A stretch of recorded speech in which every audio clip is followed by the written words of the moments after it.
Hi friends, இன்றைக்கி நம்ம இந்த அலிகேட்டர் தொட்டியை தான் க்ளீன் பண்ண போகிறோம். இங்கே பாருங்கள் எவ்வளோ அழுக்காக இருக்குன்னு, இந்த பாசி பிடிச்செல்லாம் இருக்குது. நம்ம அலிகேட்டர் கொஞ்சம் நல்லா வளர்ந்துருக்குது.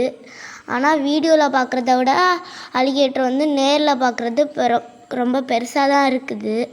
அப்புறமா இது இந்த அலிகேட்டர் இந்த ட்ரை பண்ணி பார்த்தோம், ஆனால் பிடிக்க முடியல. இப்போ நான் தான் இதை க்ளீன் பண்ணிகிட்ருக்கேன் தொட்டியை. ஒரு இதுதான் அந்த கிளிப்பு எப்படி நாங்கள் பிடிக்கிறோம் அப்படின்றத பார்த்தீங்கன்னா, எப்படியோ கஷ்டப்பட்டு சின்ன வேலையிலே பிடிச்சி டப்பில் போட்டோம். ஸோ பார்க்குறத விட நமக்கு நேரில் சைஸ் நல்லா ஹெவியாக வளர்ந்துருச்சு. ஸோ எப்படி மட்டும் புது தண்ணி டாப்அப் பண்ணிட்டோம்.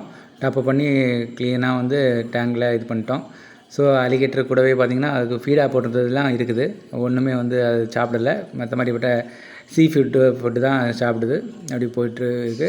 டேங்கில் நல்லா ஹெவியாக வளர்ந்துருச்சு. ஸோ கஷ்டப்பட்டு நாங்கள் பிடிச்சி அப்படியே மட்டும் வேலையில் போட்டோம். அலிகேட்டர் நம்ம பார்த்திங்கன்னா இந்த கண்டிஷனில் வந்துருச்சு. ஓகே ஃப்ரெண்ட்ஸ், பிடிச்சிருந்தா லைக் பண்ணுங்கள், ஷேர் பண்ணுங்கள், அப்படியே கமெண்ட் பண்ணுங்கள், அப்படியே நம்ம சேனலை சப்ஸ்கிரைப் பண்ணுங்கள். Thank you friends.